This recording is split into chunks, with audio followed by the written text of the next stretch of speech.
আপনারা দেখছেন খাস খবর বাংলা ওয়ান। আমি হানিফ। আমরা এই মুহূর্তে রয়েছি রঘুনাথপুর থানার অন্তর্গত চিনপিনা রেলগেট। চিনপিনা রেলগেটের সামনে দেখছেন মরণ খাদ। সেই মরণ খাদের কিন্তু পার হতে হয় বিভিন্ন গর্ত, বুঝতে পারছেন, প্রায় 1 থেকে 1.5 ফুট ধরে গর্ত রয়েছে। সেই গর্তর মধ্যে কিন্তু গাড়িদের বেহাল অবস্থায় যেতে হচ্ছে, কারণ একদিনের নয়, এটা দীর্ঘদিনের সমস্যা। এই সমস্যায় কিন্তু অনেকেই পড়েছেন, না পড়া নয়। দেখতেই পাচ্ছেন বিশাল আকারের গর্ত, সেই গর্তের উপর দিয়ে কিন্তু পারাপার করতে হয় নিত্যজন যাত্রীদের। এটা প্রত্যেক দিনই সমস্যায় পড়তে হয় ছোটো ছোটো গাড়ি এবং মোটরসাইকেল যাত্রীদের। সেখানে প্রশাসনের একাধিক গাড়ি কিন্তু পারাপার করে, তা সত্ত্বেও কিন্তু নজর নেই এই রাস্তার উপর। অনেকেই আমাদের ফোন করে জানান যে এই রাস্তার জন্য অনেকেই অসুবিধার মধ্যে পড়ছেন।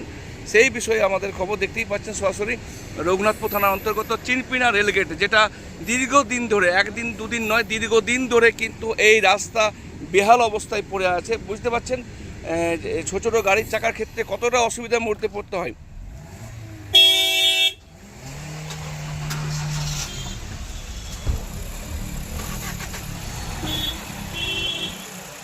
তো যেহেতু রেলগেট খুলে গেছে, সেই কারণে আর বেশি আমরা লাইভ লং করছি না।